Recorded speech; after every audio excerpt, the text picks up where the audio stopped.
नमस्कार दोस्तों, बिहारी खाना चैनल में आपका एक बार फिर से स्वागत है। आज मैं बनाने जा रही हूँ हरे धनिया पत्ते की चटनी।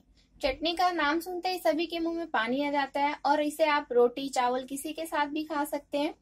और इस चटनी को आप बना के 5 से 7 दिन तक फ्रिज में रख के स्टोर कर सकते हैं। तो आइए देखते हैं किन किन सामग्री की आवश्यकता होगी। 50 ग्राम मैंने धनिया पत्ता ले लिया है। इसे हम इस तरह से तोड़ेंगे।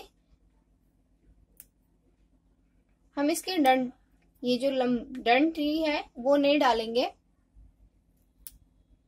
हम सारे धनिया पत्तों को इस तरह से तोड़ लेंगे। मैंने धनिया पत्ता पहले से ही तोड़ के रख लिया है।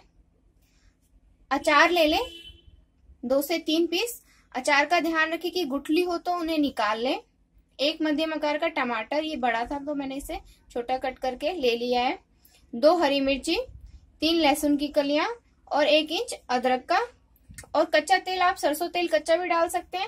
अगर आपके पास अचार का तेल अवेलेबल हो तो उसे डालें तो और अच्छा टेस्ट आएगा।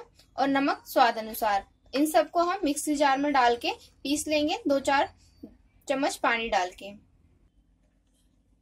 चटनी की सारी सामग्री हम इस जार में डाल के पीसेंगे। यहाँ मैंने टमाटर, लहसुन, हरी मिर्ची सब कट कर लिया है। अदरक भी। टमाटर ध्यान रखिए दोस्तों, थोड़ा सा कच्चा लें, चटनी में उसका टेस्ट अच्छा आता है।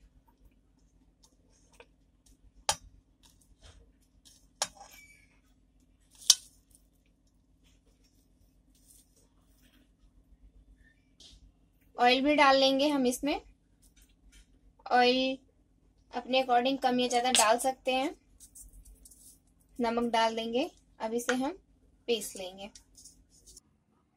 तो दोस्तों, धनिया पत्ते की चटनी बनके तैयार है। मैंने इसमें 3 चम्मच पानी डाल लिया था।